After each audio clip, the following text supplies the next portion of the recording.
తెలంగాణ ఉదయించింది. అందరిలో కొత్త ఆశలు, కొత్త కోరికలు, కొత్త వెలుగులు.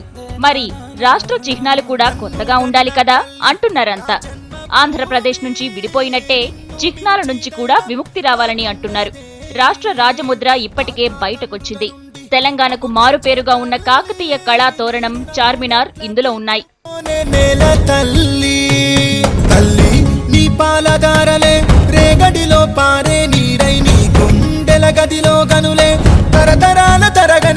ఉమ్మడి రాష్ట్రంలో రాష్ట్ర గీతంగా ఉన్న మా తెలుగు తల్లికి పాట బదులు జయ జయ హే తెలంగాణ కొత్త రాష్ట్రానికి రాష్ట్ర గీతం కాబోతోంది.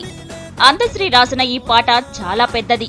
దీన్ని కుదించి రాష్ట్ర గీతంగా మార్చాలని కేసీఆర్ ఉద్దేశం.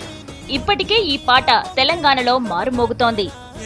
తెలంగాణ జననీ జయకేతనం, ముకోటి గొంతుకలు ఒక్కటైన చేతనం. జయ జయ హే తెలంగాణ జననీ జయకేతనం, ముకోటి గొంతుకలు ఒక్కటైన చేతనం.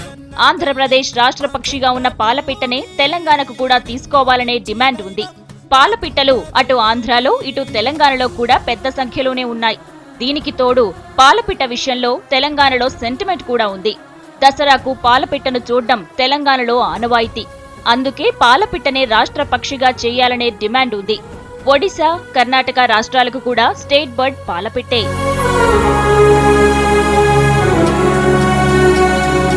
అందాల అడవుల నిలయం తెలంగాణ రాష్ట్ర జంతువు హోదా దేనికి ఇవ్వాలనే విషయం మీద కూడా రకరకాల అభిప్రాయాలు ఉన్నాయి. ఆంధ్రప్రదేశ్ కు కృష్ణజింక స్టేట్ యానిమల్. ఆంధ్రప్రదేశ్లో తూర్పు గోదావరి జిల్లాల్లో కృష్ణజింకలు ఎక్కువగా కనిపిస్తాయి. ఆదిలాబాద్, కరీంనగర్ జిల్లాల్లో కూడా కృష్ణజింకలు పెద్ద సంఖ్యలోనే ఉన్నాయి. అందుకే కృష్ణజింకలను తెలంగాణ జంతువుగా కూడా ప్రకటించాలన్న డిమాండ్ ఉంది. అయితే అదే జంతువు ఎందుకనే వాదన ఉంది. మచ్చల జింకలు కూడా తెలంగాణలో ఎక్కువే. అందుకే మచ్చల జింకను తెలంగాణ రాష్ట్ర జంతువుగా చేస్తే బాగుంటుందని సజెస్ట్ చేస్తున్నారు మరికొందరు.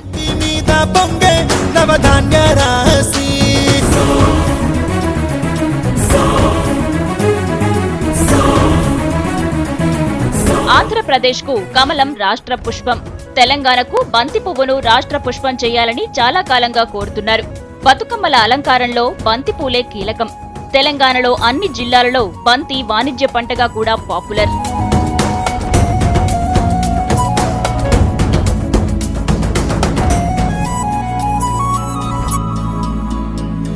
ఆంధ్రప్రదేశ్ రాష్ట్ర వృక్షం నిమ్మ చెట్టు. తెలంగాణకు రాష్ట్ర వృక్షంగా మర్రి చెట్టును ప్రకటించాలని కోరుతున్నారు. మహబూబ్ నగర్ జిల్లాలో ఉన్న పిల్లల మర్రి వందలాది ఊడలతో విశాల విస్తీర్ణంలో ఉంటుంది. టూరిస్ట్ స్పాట్ గా కూడా పేరు పొందింది.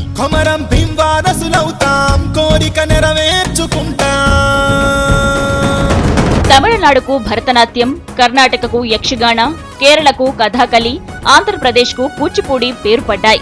అదే విధంగా తెలంగాణకు పేరిణి శివతాండవాన్ని అంకితం చేయాలని కళాకారులు కోరుతున్నారు.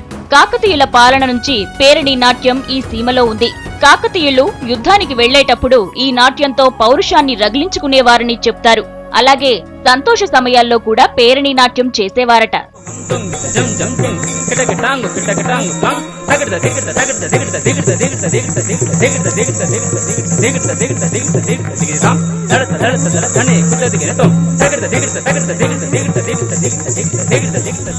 కొత్త రాష్ట్రంతో పాటు అన్ని కొత్తగానే ఉండాలని తెలంగాణ జనం కోరుకుంటున్నారు. పాతవి ఎన్ని ఉంటాయో కొత్తవి ఎన్ని వస్తాయనేది మాత్రం కొత్త సర్కారు చేతిలోనే ఉంది.